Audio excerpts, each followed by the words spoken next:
바울은 매 단락마다 계속해서 말씀드리는 것처럼 또 무슨 말을 하고 나서 그런저이라고 또 결론적인 이야기를 또 하고 있습니다.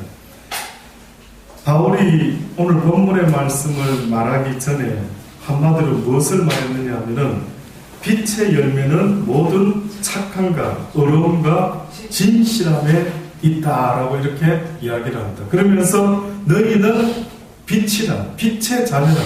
너희는 세상의 빛과 소금이니 너희가 예수 그리스도와 같이 또한 너희도 이 땅의 빛과 소금의 삶을 살아야 될 것을 이야기하고 있습니다.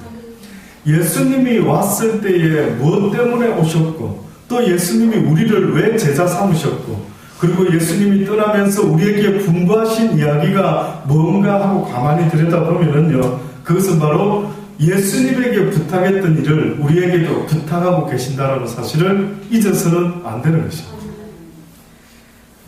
그 이야기를 하면서 바울은 열매가 있어야 된다. 빛이 빛된다라고 하는 것은 그 증거가 있어야 되는데 그것이 바로 빛의 열매가 있어야 됩니다. 무화과 나무로 한다면 무화과 나무의 열매를 볼 때 우리는 이 나무를 무화과 나무로 합니다. 저는 사실은 포도나무나 또 그 유사한 등굴나무를 보면은요, 이게 포도나무인지 뭐 사과나무인지 배나무인지 여기 분들 정확히 알 수 있습니까? 겨울에?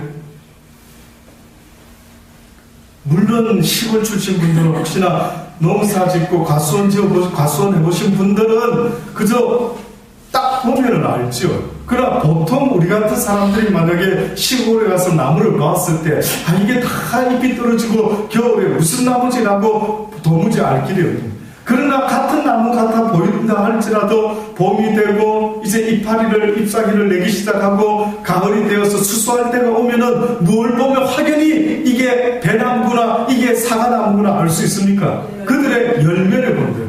그러니 지금도 하나님은 늘 말씀하는 겁니다. 너희들이 말로만 주여 주여 하는 것은 도무지 나는 너희들을 알지 못한다. 누구든지 주여 주여 하는 자마다 내 나라에 오는 것이 아니라 누구든지 하늘에 계신 내 아버지의 뜻대로 행하는 자라야 올 수가 있다.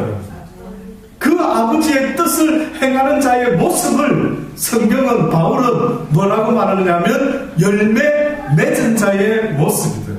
행함이 없으니 곧 죽은 믿음이요 거짓된 믿음이라고 그렇게 이야기를 하는 것입니다. 그러니 빛의 열매는 모든 착함과 의로움과 진실함에 있느니라 라고 이야기했던 바울. 그러면서 11절로 그전 본문의 말씀 11절을 보면은요, 그 전의 말씀 보면 너희는 열매 없는 어두움의 일에 참여하지 말고 오히려 책망하라. 열매 없는 어두움이 도무지 빛의 열매를 맺지 못하는 어두움의 일에 참여하여 있지 말라고 말하고 있는 겁니다.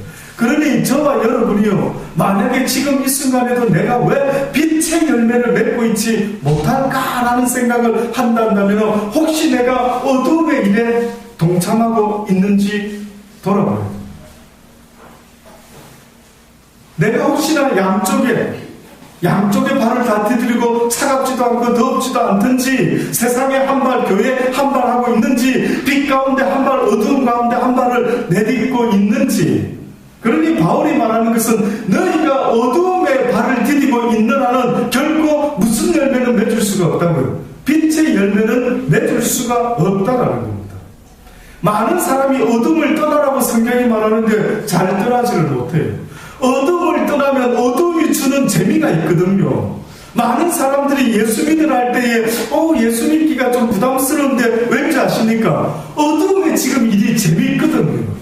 어둠의 일이 꽤나 주는 달콤함과 쾌락이 있어가지고 그것을 떠나면 나 무슨 재미로 살지? 나 예수만 믿고 교회만 다니면 내가 과연 무슨 재미로 이 세상 살아가지? 어둠이 주는 재미가 있거든요.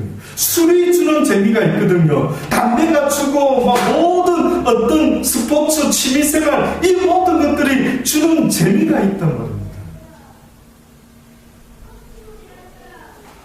그래서 어떤 사람들은요, 하나님의 말씀이 이해하기가 어려워서 교회를 못 나오는 것이 아니라 하나님의 말씀을 듣는 순간에 내 속에 감추어졌던 안에서 행했던 모든 악한 모습들이 쓱 드러나니까 찔리는 겁니다.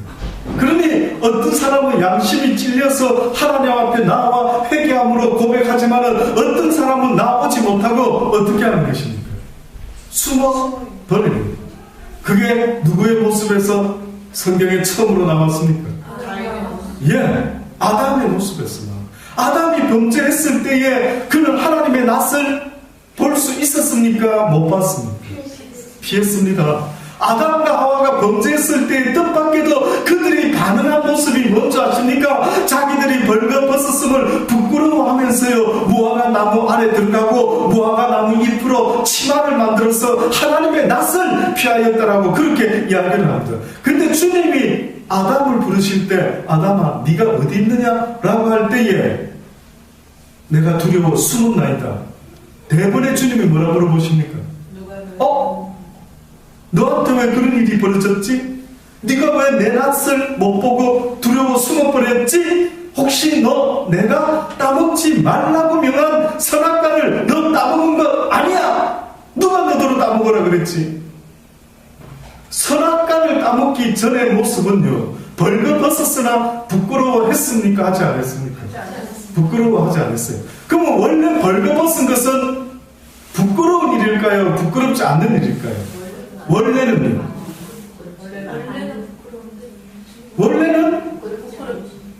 부끄러운 거지요. 어렵습니까?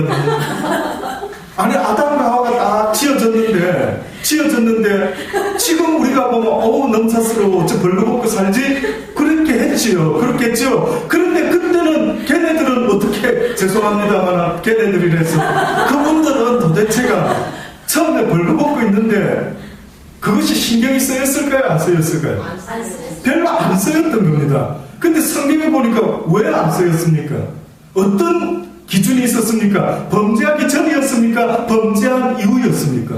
범죄하기 전에 벌거벗고 있었지만 그들은 부끄럽다라고 느끼지는 않았던 것 같습니다. 그렇다 한다면 범죄한 이후와 범죄하기 전과 무슨 차이가 있었겠느냐 이거지. 무슨 차이가 있어요? 결국은 이것을요, 신학교에서는 이렇게 말합니다. 벌거벗고 있었으나 부끄러워하지 않았던 죄짓기 전의 모습은 하나님의 은총이 그들을 덧입고 있었기 때문에 그들은 하나님의 은혜 가운데 살아갈 때는 조금도 부끄러운 것을 부끄럽게 여기지 아니하고 부족한 걸 부족하게 여기지 아니하고 못생긴 사람을 못생겼다 느끼지 아니하고 하나님의 은혜 가운데 있는 그 사람의 심령은 모든 것이 다 아름다워 보였던 겁니다. 문제는 내 마음의 문제죠. 세상이 미운 것은 누가 문제라고요? 내가 문제인 겁니다. 그러니 제발 여러분 살아가면서요, 이놈의 세상 저놈의 세상이 바뀌어야 새 시대가 와야 정권이 바뀌어야 그런 말씀 하지 마세요. 하나님은 오히려 네가 바뀌어라. 네가 안 바뀌니 세상도 안 바뀌는 거야. 그러니 아담과 하와가 벌거벗었으나 부끄러워하지 아니하고 지냈을 때에는 자기들의 모습이 하나님의 은총 가운데 아주 좋은 모습으로 있다 보니까 벌거벗은 것조차도 부끄러워하지 아니했더라. 그런데 그들이 선악과를 까먹고 나서 가장 먼저 눈이 밝아져서 그들이 벌거벗은 것을 보고 하나님의 낯을 피하여 숨어버리고 완전히 달라졌죠. 그래서 죄의 속성은 선악과를 따먹고 난 이후와 이전과 이후의 모습처럼 죄의 속성은 우리로 하여금 하나님 앞에 나가게 한다 못한다. 나가고 싶어도 안 되는 겁니다. 나가고 싶어도 안 됩니다. 여러분 혹시 이런 생각 해보셨습니까? 목사님 개인 상담이 있습니다. 저는 교회 다닌 지 한 10년 되거든요. 한 20년 되거든요. 근데 내가 봐도요 목사님 믿음이 별로 안 자라는 것 같습니다. 나는 지금이나 그때나 아마 비슷비슷한 것 같습니다. 혹시 그렇게 고백할 수밖에 없는 분이 있습니까? 그 왜 그런 줄 아십니까? 왜 안 잘하는 줄 아십니까? 내 삶 속에 어두움의 한 발을 디디고 있다라고 한다면 그것이 나의 발목을 잡고 있는 겁니다. 이게 영적인 비밀입니다. 왜? 하나님은 빛이신 하나님은 어두움과 함께 어우러질 수 있을까요? 없을까요? 없습니다. 벨리알과 함께 있을 수 있을까요? 없을까요? 없다면 여러분 사단과 귀신은 어두움의 권세를 가진 자들인데 이들을 뭐 내가 예수 그리스도 이름으로 명하노니 물러갈지어다 라고 말 안 해도 내 모습 속에 빛된 하나님의 말씀을 품고 있으면 자연현상처럼요 어두움은 빛이 오기만 하면 물러간다라는 사실을 왜 알지 못하십니까? 불을 켜기만 하면 어두움은 물러가는 것처럼 여러분과 제가 빛 대신 주의 진리의 말씀을 가슴에 품기만 하면은요 어두움의 권세들이 나를 하나님의 허락하기 전까지는 하나님이 예수님에게 십자가의 고통을 허락했던 것처럼 허락했을 경우는 몰라도 결단코 우리에게 다가올 수도 없게끔 되어 있는 것입니다.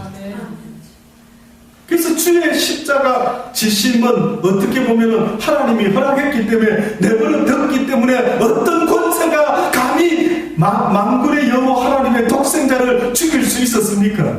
어느 권세가? 사망의 권세가, 죽음의 권세가, 어둠의 권세가 그 짓을 할 수가 있었던. 그러나 빛 대신 주님 앞에 그 누구도 하나님의 허락 없이는 할 수가 없었던 것입니다. 동일한 것입니다. 지금 이 순간에도 여러분의 영의 눈이 띄져가지고 만약에 지금 영적인 존재들을 볼 수 있다면 여러분이 저 옆에 누가 있는지 여러분 옆자리에 누가 있는지 볼 수도 아마 있지 않을 거예요. 놀라울 겁니다. 성경은 뭐랍니까? 보여지는 육의 것이 다가 아니라고 말하면서 너희는 볼 것을 보지 못하고 있는 눈뜬 봉사와 같다라고 말씀하시면서 어느 날 예수님이 기적을 일으키는데 어떤 기적을 일으켰는 줄 아십니까? 어느 날 소경을 갖다가 침을 입에서 진흙을 발라가지고 소경의 눈을 띄워주시죠. 그래서 소경에게 물어봅니다. 자, 이제 눈을 뜨고 무엇이 보이는지 보아라 했더니만 소경이 이래 보더니만 무슨 사람 같기도 하고 나무 같은 것들이 이렇게 걸어가는 것도 같고 이게 뭐지? 이렇게 했을 때 주님이 한 번 더 그 소경된 자에게 가서 역사를 일으키지 않습니까? 두 번을 합니다. 놀랍죠? 보통 주님은 한 번의 끝을 보시거든요. 우리 주님은 능력이 있으신 분이라 보통 눈을 떠라하면 뜨는 것이고 그저 눈을 감아라면 감는 것이고 그저 가라 명하시면 모든 것이 한 방에 끝이 나는데 뜻밖에도 성경에 보면 신기한 일이 있는데 소경된 어떤 자를 고치는 일에 있어서 두 번이나 일을 하고 계십니다. 근데 두 번째 그 소경의 눈을 다시 만지시고 자 이제 무엇이 보이느냐 했더니만 그 눈먼 소경이 무엇을 본다고 말합니까? 무엇을 본다고요? 성경을 너무 안 읽으시는 것 아닙니까? 그런 이야기가 있었나? 뭐 이러시니까 처음 듣는 이야기시죠. 두 번 눈을 처음에는 나무 같은 게 뭔가 걷는 거 이게 뭐지? 이런 거 소경이 받지 않습니까? 근데 두 번째 다시 주님이 무엇이 보이냐 물어봤을 때 뭘 본댔습니까? 성경에 뭐라고 써져 있습니까? 만물을 밝히 보는지라. 따라해 보십시다. 만물을 좀 모양 봅시다. 그래서 교회 좀 다니지 않으셨습니까? 만물을 밝히 보는지라. 와, 소경이 우뜨댔는데 만물을 밝히 본다라고 이야기했습니다. 무슨 뜻일까요? 저는 볼 때 그 사람이 갑자기 눈이 탁 밝아져가 만물을 뭐 눈에도 안 보이는 걸 뭘 보고 그게 아니라 만물 속에 역사하는 하나님의 그 창조의 섭리를 이치를 깨달았다라는 것을 말하고 있는 것 아니겠습니까? 육의 눈이 떼진 것이 아니라 그의 영적인 깨달음을 얻었던 것입니다. 그러니 하나님이 지금도 우리에게 무슨 말씀을 하는지 아십니까? 너희는 눈이 있으나 볼 것을 보지 못하고 너희는 귀가 있으나 들을 걸 듣지 못하고 있다라고 얼마나 안타까워하시는지 모릅니다. 제발 볼 것을 보라는, 제발 영의 눈을 좀 뜨지라는 것입니다. 오죽하셨으면 안타까워서 뭐라고 말하는지 아십니까? 제발 나에게서 안약을 좀 사가지고 너희의 어두운 눈에 발라서 제발 좀 보아라고 하는 겁니다. 볼 걸 좀 보아라는 거. 만물을 밝히 보며 모든 자연 삼라만상이 낮은 날에게 밤은 밤에게 하나님을 찬양하고 하나님을 전하는 그 모든 것들을 좀 보아라는 겁니다. 좀 네 영이 좀 느껴라. 시간 가면 여러분 이 가운데 있는 사람은 한 번은 다 죽으실 것입니다. 저도 그렇고 누군가가 이 땅을 한 번은 다 떠날 겁니다. 그렇죠? 근데 죽기 전에 하나님은 우리에게 그런 말씀을 자꾸 하고 있는 겁니다. 죽기 전에 너의 구원을 네 스스로 확증할 수 있으라. 뭘 통해서? 성령을 통하여. 확증이 돼야 됩니다.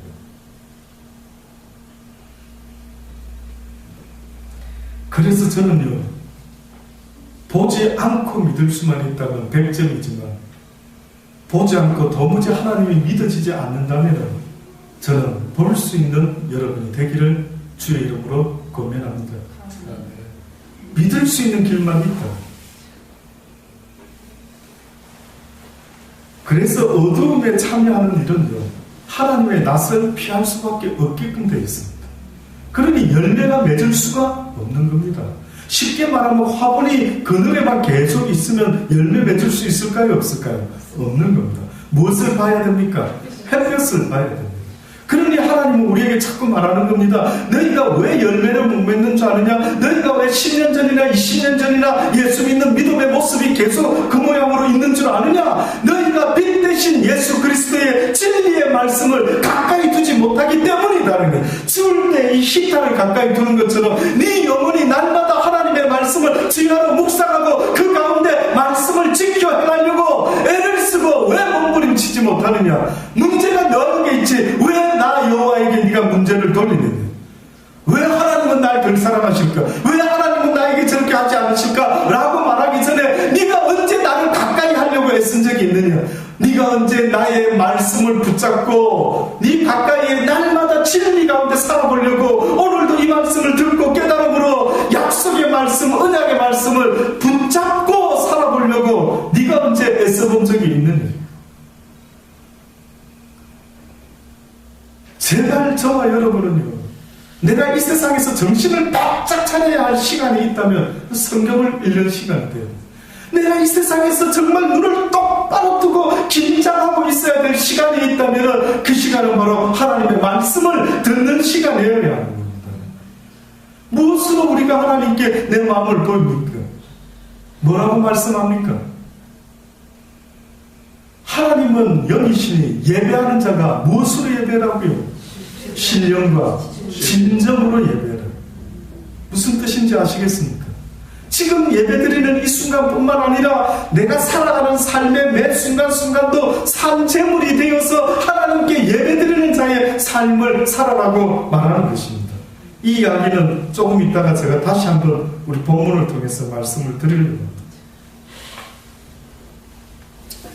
그래서 이렇게 말합니다. 잘 들어보십시오. 지금까지 했던 저 말이 얼핏 들으면 성경에 어디 있나 그런 이야기가 라고 생각하시겠죠. 바로 지금 우리가 펴놓은 이 페이지에 있습니다. 너희는 열매 없는 어둠의 일에 참여하지 말고 도리어 책망하라. 저희의 은밀히 행하는 것들은 말하기도 부끄러움이라. 그러나 책망을 받는 모든 것이 빛으로 나타나나니 나타나지는 것마다 빛이니라. 책망을 받는 모든 것은 무엇으로 말미암아 책망을 받느냐면 빛으로 말미암아 주의 진리의 말씀으로 말미암아 책망을 받는 것입니다. 그러므로 이르기를 잠자는 자요. 잘 들어보십시오. 빛으로 역사하는 그 삶에 대해서는 그 반대로 말하지만 아직도 빛 대신 주님의 말씀을 붙잡지 못하고 살아가는 자의 모습을 성경은 잠자는 자여. 언제까지 자겠느냐? 네가 언제까지 하나님의 진리를 알지 못하고 살아가는 네 육신의 삶이 심히 잠자고 있는 영혼으로 밖에는 내 눈에 안 보인다라고 하나님이 말씀하는 것입니다. 육은 잠자는 게 보입니까? 안 보입니까? 보이죠? 지금 정죄 자고 있습니까? 아닙니까? 예. 육으로는 누군가가 잠을 자고 있으면 자는 게 보입니다. 그런데 여러분, 영적으로 내가 지금 잠자고 있는지 아닌지는 무엇으로 알 수 있다고요? 하나님 지금 바울을 통해서 뭐라고 이야기를 하고 있습니까? 예. 하나님의 말씀대로 살아가지 못하고 아직도 어두운 가운데, 육신 가운데, 옛 구석 모습 가운데 하나님의 말씀에 순종하지 못하는 불순종의 모습으로 살아가고 있는 그 모습을 성경은 아직도 잠자는 자요, 이제는 깰 때가 되었다, 이제는 깨달을 때가 되었다, 이제는 하나님의 말씀이 내게 임했으니 지금 이 순간에도 하나님의 종들을 통해서 하나님은 말씀을 전할 때에 너에게 말씀이 전해졌다라는 말은 곧 빛이 이르렀으니 이제는 자다가 깰 때가 되었다. 네가 어둠 속에 자다가 해가 밝아지면은 해가 밝았구나라고 깨는 것처럼 너의 영혼도 이제는 좀 깨라. 그만 좀 잠에 취해 있어. 제발 좀 깨라는 겁니다. 제발 좀. 말씀을 듣는 순간에 깨달음이 있어라는 겁니다. 그렇지 않으면 무식하고 무식해서 이성없는 자가 죽기 위해서 태어난 짐승과 같다라고 성경이 답답했으면 그렇게까지 표현했을 거예요. 너무 답답하니까. 이거는 짐승이나 돼지나 먹는 것으로 만족하는 존재인데 우리는 그런 존재가 아닌데 먹을 것 입을 것만 구하고 있고 그것으로 만족하고 있으니, 언젠가도 말씀드린 적이 있습니다. 어느 돼지가 늘 꿀꿀이죽만 먹다가 어느 날 옆집에서 감나무가 자라가지고 감나무 가지가 아마 이 돼지 우리 쪽으로 쭉 뻗어왔던 거예요. 어느 날 감이 익어가 땅에 뚝 떨어졌습니다. 요즘과 같이 아마 감이 풍년인 이런 계절이었던 모양이죠. 뚝 떨어졌는데 세상에 단감이 아니라 뭐였을까요? 홍시였습니다. 대봉 정도 안 됐습니다. 대봉 홍시 정도가 됐던 모양인데 이게 막 익어가 떨어졌으니까 얼마나 달콤하겠습니까? 이 돼지가 꿀꿀이죽만 먹고 평생 살아왔는데 어디서 별미인 대봉을 딱 먹는데 너무 맛있는 겁니다. 너무 맛있으면 돼지가 어떤 현상이 일어날까? 여러분은 물론 돼지가 아니라서 모르시겠지만 만약에 여러분 돼지 입장에서 너무 맛있는 대봉을 딱 먹었어요. 어떤 반응이 일어날 거예요? 막 눈이 뒤집히겠죠. 그래가지고 방금 먹은 대봉이 또 어디서 나오나 싶어가지고 막 꿀꿀꿀꿀 하면서 어떨 것 같습니까?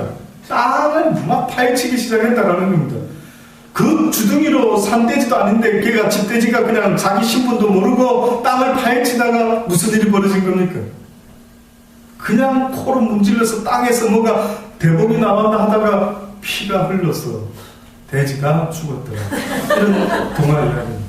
너무나 우리가 생각할 때는 어처구니 없죠. 야, 미련하다 저놈. 감이 어떻게 땅에서 나와 하늘에서 떨어지는 건데 어떻게 땅의 것을 파헤치고 그러다가 죽어. 어리석은 돼지. 예, 돼지는 그렇대. 여러분은 이 이야기를 들으면 돼지가 참 역시 미련하구나 라고 말하지만 하나님이 우리에게 말씀한 너희가 돼지와 똑같다라고 합니다.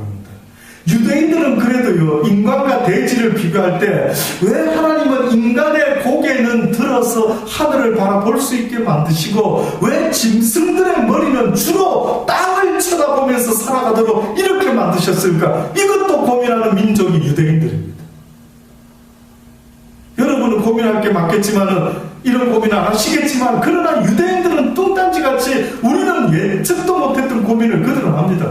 그러면서 무슨 생각했는지 아십니까? 뭔가 하나님의 무언의 뜻이 이 창조된 하나님의 이 모든 피조 세계에 있을 것이다. 하나님의 메시지가 있을 것이다. 그렇게 유대인들은 생각하는 겁니다. 그래서 왜 인간의 고개는 이렇게 들기에 편하지? 근데 왜 짐승들은 이렇게 들고 다니기가 어렵고 그저 늘 이러고 있다가 어쩌다 한번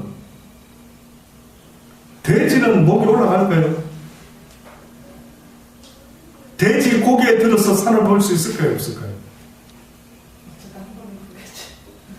혹시 그런 돼지 보셨습니까?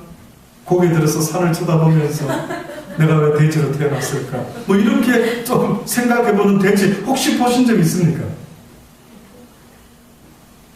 뭐 만화 영화에서나 나올까? 실제는 저도 잘 못 봤습니다. 돼지들은 주로 코를, 입을 땅을 향해서 그랬대. 그게 유대인들이 생각한 겁니다. 아하, 돼지들은 저들이 먹고 살 것이 어디서부터 나오기 때문에 땅에서부터 나오기 때문에 짐승들은 고개를 땅으로 돌립니다. 그런데 인간이라는 존재는 성경에 보니 너희가 떡으로만 사는 존재가 아니요 하나님의 입으로 나오는 모든 말씀으로 사는 것이라. 너희의 소망은 땅에 있는 것이 아니요 너희는 눈을 들어 하늘을 보아라.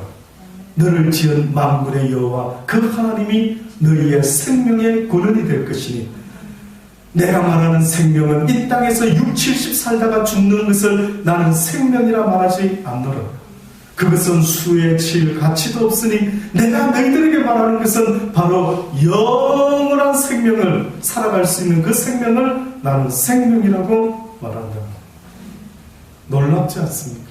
우리는 그렇게 대단한 존재를 지음을 거예요. 그래서 인간이 하나님의 말씀을 배우지 못하면 이성 없는 잡아 죽기 위해서, 인간에게 먹히기 위해서 어제 엊그제 보았죠. 노아 때에 하나님께서 노아에게 드디어 무엇을 먹을 것으로 다 허락한다고요? 하늘에 나는 모든 짐승들 다 내발기는 짐승들 뭐든지 너희들의 음식이 될 것이다.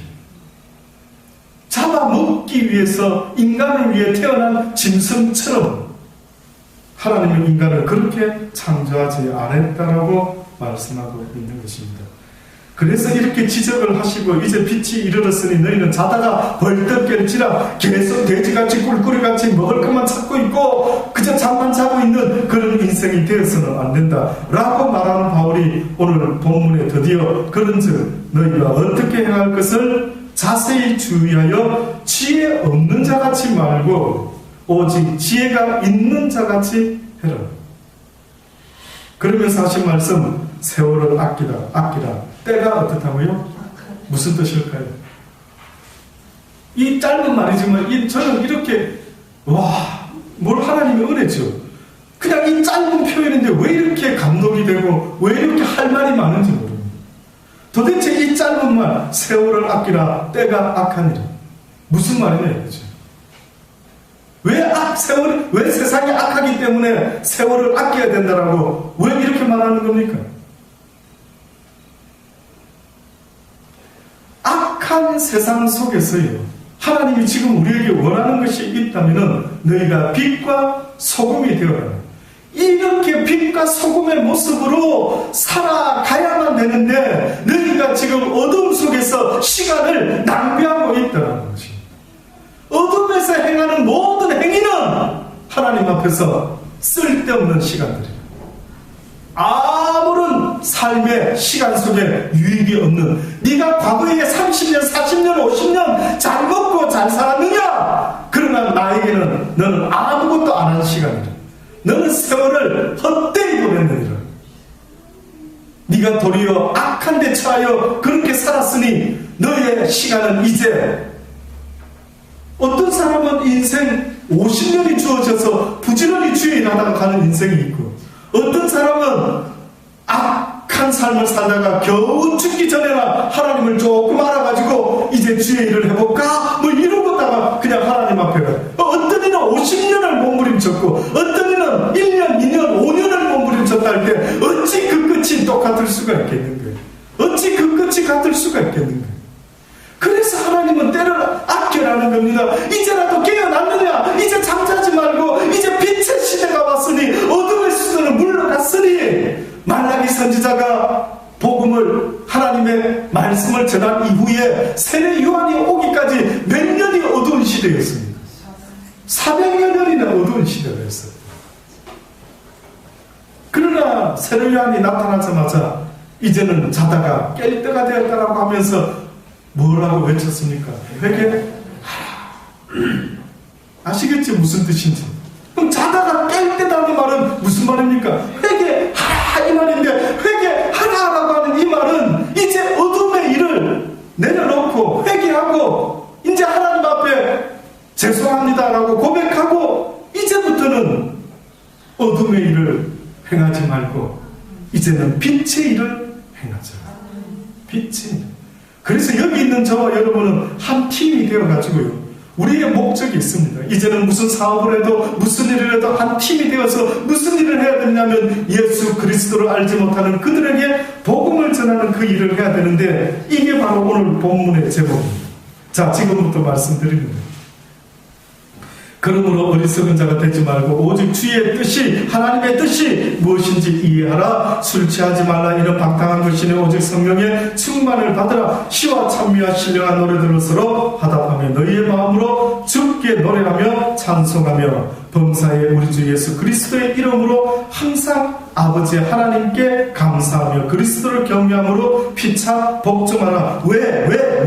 뭐 때문에 이렇게 지금 찬양하고 복종하고 감사하고 영광을 돌려라 라고 말하는가 보았더니만 마태복음 12장 49절에 주님이 말씀한 것처럼요, 누가 내 모친이요 또 누가 내 동생이냐, 여기 있는 너희들이라 하늘에 계신 내 아버지의 뜻대로 하는 자가 내 형제요 자매요 모친이라 라고 말. 하나님의 뜻대로 행하는 자, 도대체 무엇이 하나님의 뜻이길래 바울은 이렇게 기뻐하고 시와 찬미로 너희가 이제는 옛 모습대로 살지 말고 다른 모습으로 이제는 하나님을 찬양하며 신령한 노래로 화답하며 마음으로 주께 노래하며 찬송하며 하나님의 백성다운 모습을 살아라고 말하는데, 이것이 과연 교회 안에서 이렇게 예배만 드리고 앉아 있으라는 이야기인지 그게 아니더라고요.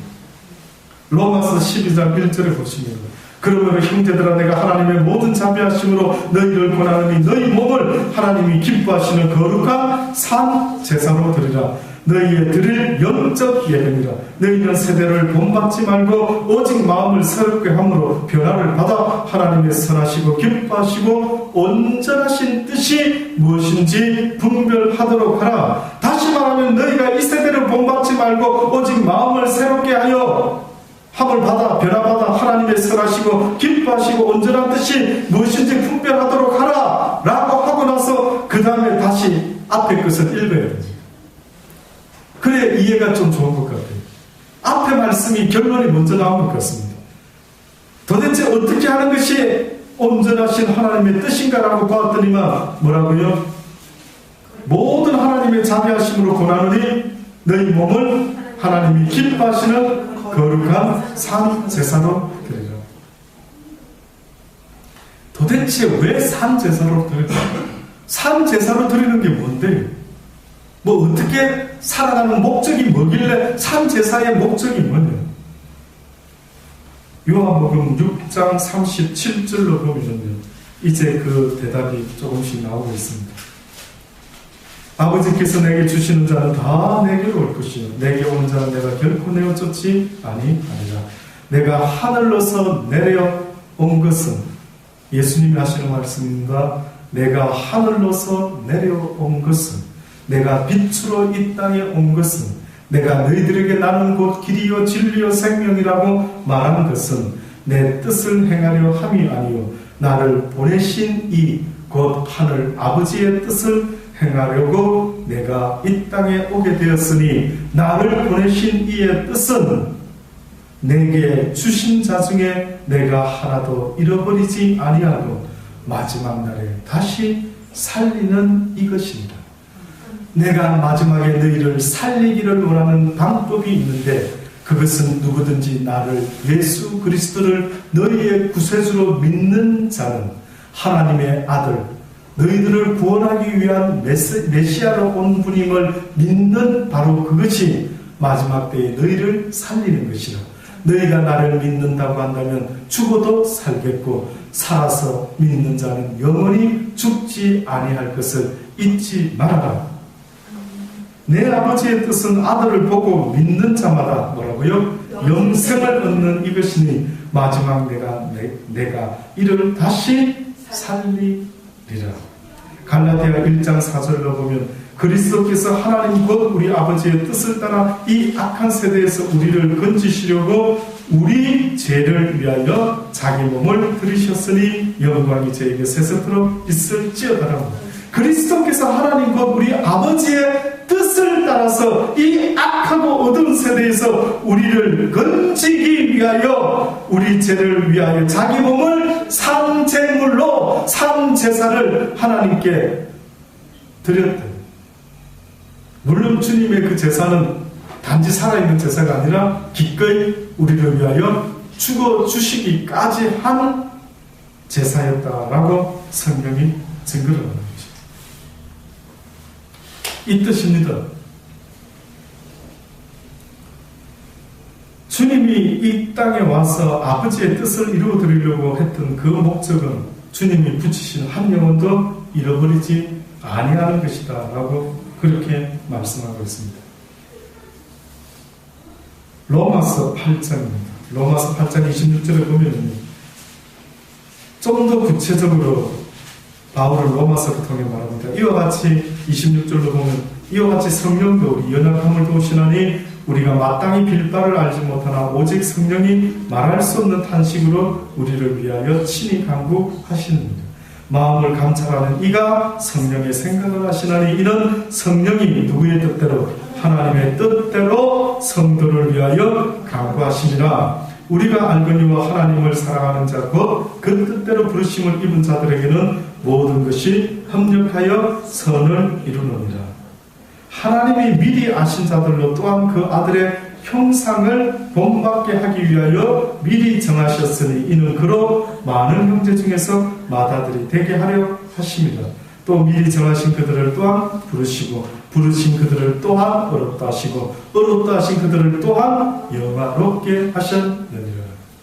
예수 그리스도와 마찬가지로 하나님께서 이 땅에 누구를 두었다라고 하나님을 사랑하는 자 곧 그 뜻대로 부르심을 입은 자들이 있다라고 성경은 분명히 말합니다.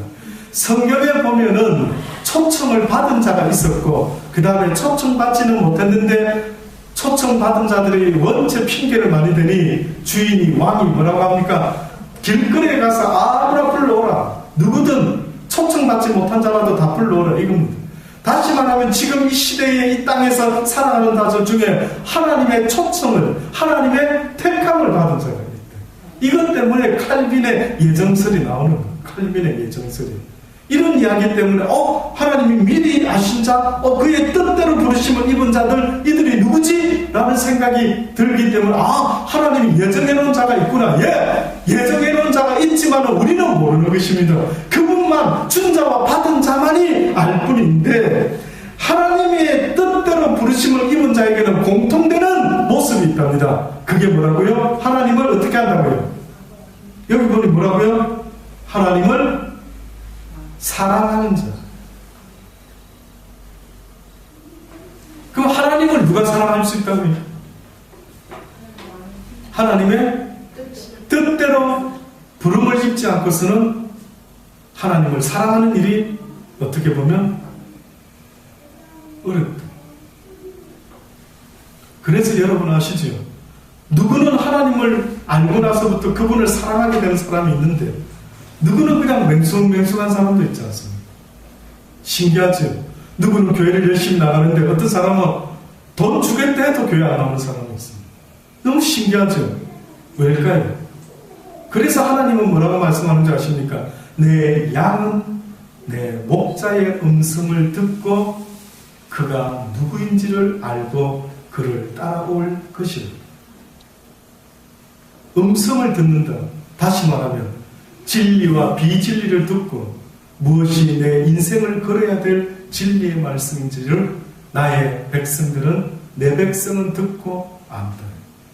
그래서 이 땅에 지금 저 같은 사람, 여러분 같은 사람들이 세상에 많은 사람들은 웃을지 몰라도 우리는 그분을 날마다 찬양하며 날마다 기도하며 날마다 섬기며 그분의 말씀대로 살아보려고 몸부림을 치는 것이 그들은 이해할 수 없지만 준 자와 받은 자는 거절하지 못하는 그분의 그 부르심 앞에 우리는 내 인생 전부를 걸고 이 길을 갈 수밖에 없는 겁니다.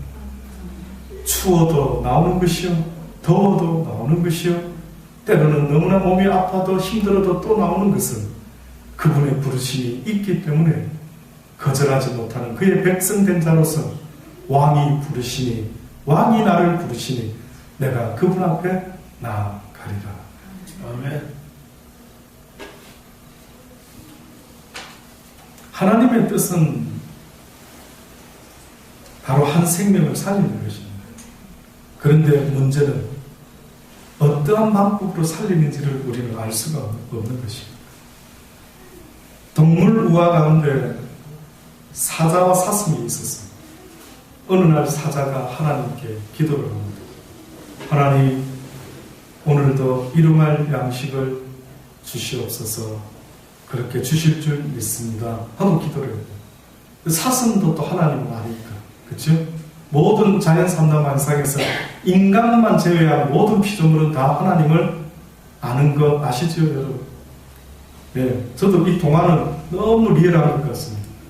그 다음에 사슴이 기도를 했답니다. 하나님, 오늘도 푸른 초원에서 맛있는 풀을 뜯어 먹을 수 있도록 사자의 위협으로부터 나를 지켜 주옵소서. 이렇게 사슴이 기도를 했다. 자, 이제부터 저는 여러분에게 한 가지 잠깐 짧은 고민을 좀 드리려고 합니다. 여러분이 하나님입니다. 근데 사자가 와가지고 여러분한테요, 하나님, 오늘도 일용할 양식을 나에게 허락하여 주옵소서. 주실 줄 믿습니다. 세게 이야기하고 으르렁하고 갔습니다. 근데 사슴이 뜨고 와가지고요, 사슴이 와서 또 기도하는데, 하나님, 푸른 초장에서 맛있는 풀을 뜯어 먹을 때 그 못된 사자의 위협으로부터 나를 지켜 주옵소서. 내가 맛있는 일용할 양식 풀을 잘 먹을 수 있도록 오늘도 허락하여 주옵소서 하고 또 기도하고 갔습니다. 자, 여러분 조금 고민되시죠? 이런 고민 안 해보셨겠지만 여러분이 지금 하나님인데 사자와 사슴이 와서 그렇게 기도를 합니다. 자, 이제 응답하셔야죠.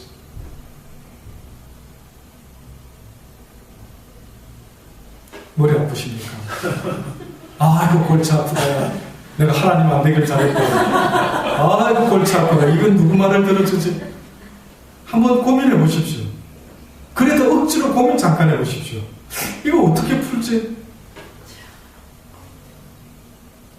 그래서요.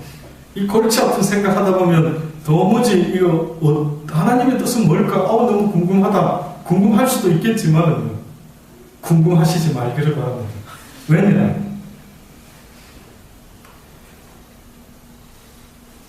우찌무라 간조라는 사람의 말로 제가 한번 답을 해볼게요. 우찌무라 간조, 일본의 신학자 중에 아주 하여튼 일본의 성자 간디와 같은 그런 기독교의 아마 성자라 말할 수 있는 사람이 있었습니다. 우찌무라 간조라는 사람이 있었는데, 이 사람이, 이 신학자가 드디어 죽기 직전에 자기 인생을 쫙 돌아보면서 아마 한마디 남긴 말이 있었던 모양입니다. 그 사람이 뭐라고 자기 일생 거의 이제 죽음 앞에 놓였을 때 했던 말. 만일 하나님께서 내 멋대로 드리는 기도를 받아주셨으면 나는 아마 그만하고 인정이 없고 밉살스러운 인간이 됐었을 것입니다. 실로 감사합니다. 하나님께서는 나의 영혼을 죄다 물리치시고 나의 원하는 것을 파괴하십니다.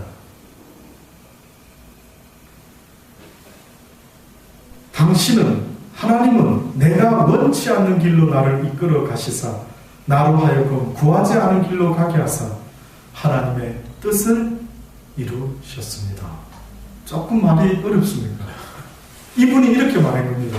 그럼 이분 말은 제가 저 스타일로 한번 표현을 하자면 뭐라면 내 인생을 돌아보니 내가 하나님께 나를 위하여 구한 것은 하나도 이루어지지 아니했고 나는 생각도 못하고 원하지도 않은 아주 힘든 인생길을 살게 하신 그 하나님의 인도하심을 보니 어떻게 보면 하나님의 뜻이 이루어졌었으리라 믿습니다. 이런 말을 하는 겁니다, 이분이.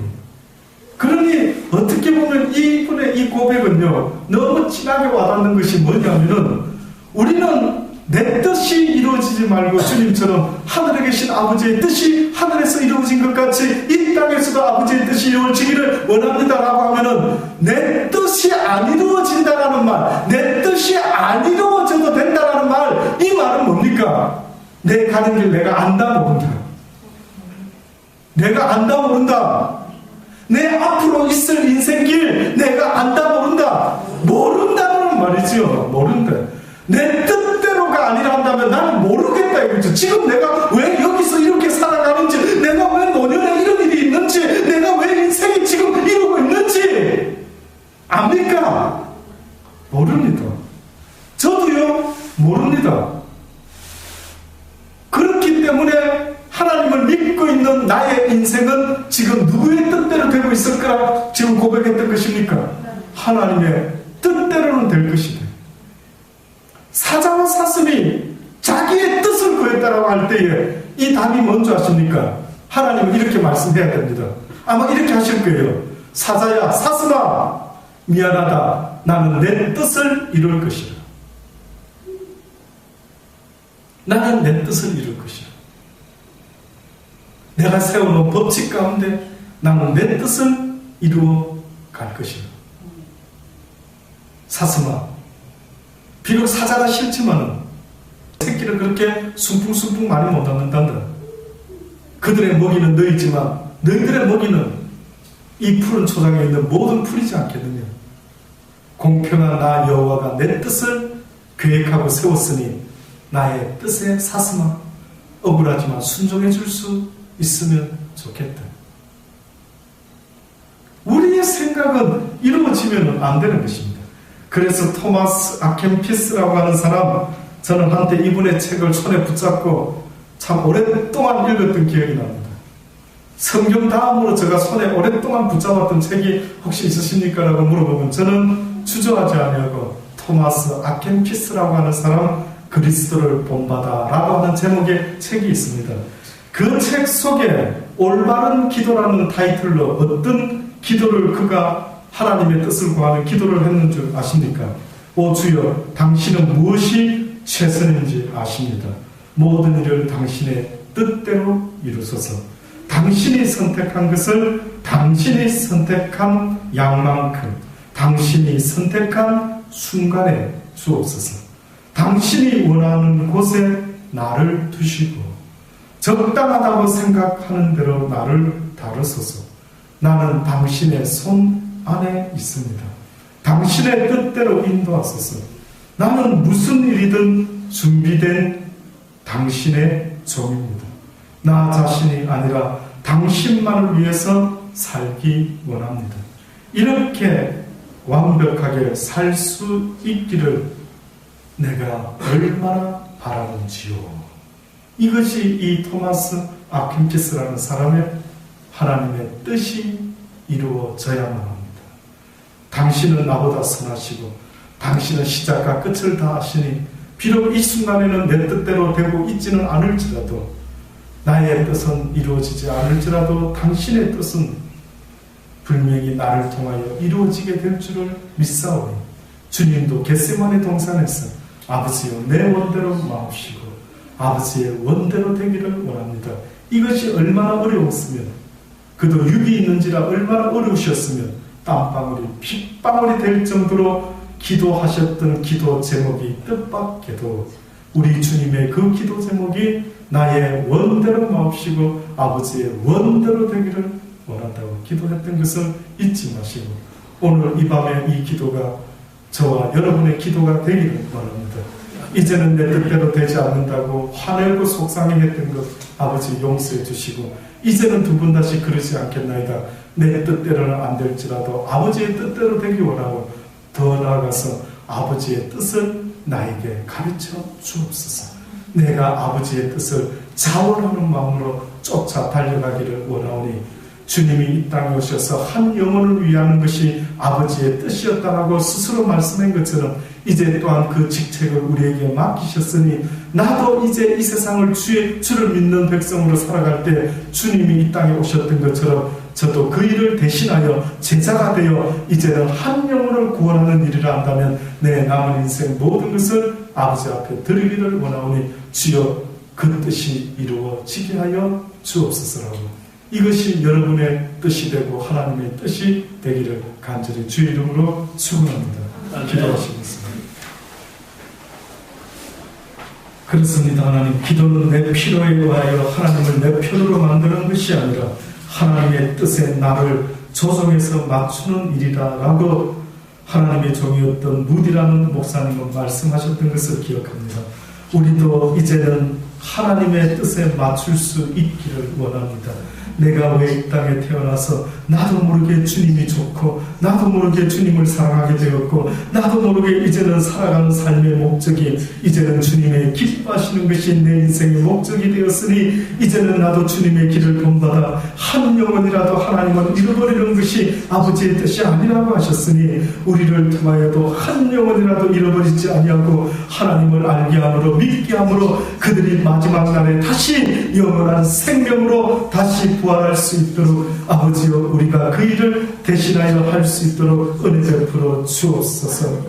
하루하루 그냥 육신의 썩을 양식을 위하여 살다가 힘이 지치고 진이 다 빠지고 힘도 없고 건강도 잃어버리는 이런 일이 생기지 않도록 아버지 때가 있을 때에 아직 힘이 조금 있을 때에 아직 기력이 좀 남아 있을 때에 한 영혼을 위하여 아버지여 주님처럼 그들에게 나아가 복음을 담대히 증거하며 사랑으로 섬기며 그들에게 그리스도의 향기를 나타낼 수 있는 그 귀하고 천사도 흠모하는 아름다운 인생을 우리가 살아갈 수 있도록 아버지 때가 늦지 않도록 도와주옵소서.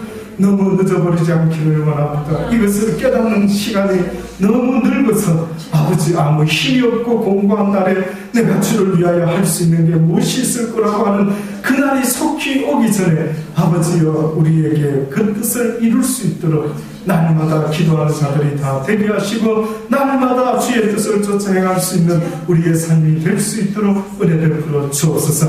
이곳에 있는 우리들은 그 뜻을 이제 배웠으니 잊어먹지 말게 하시고 이제는 얼굴을 아버지 피고 웃으며 담대함으로 주님 앞에서 그 뜻을 이루며 살아가는 우리 모두가 되게 하여 주옵소서. 예수님의 이름으로 감사하며 기도드리옵나이다. 아멘.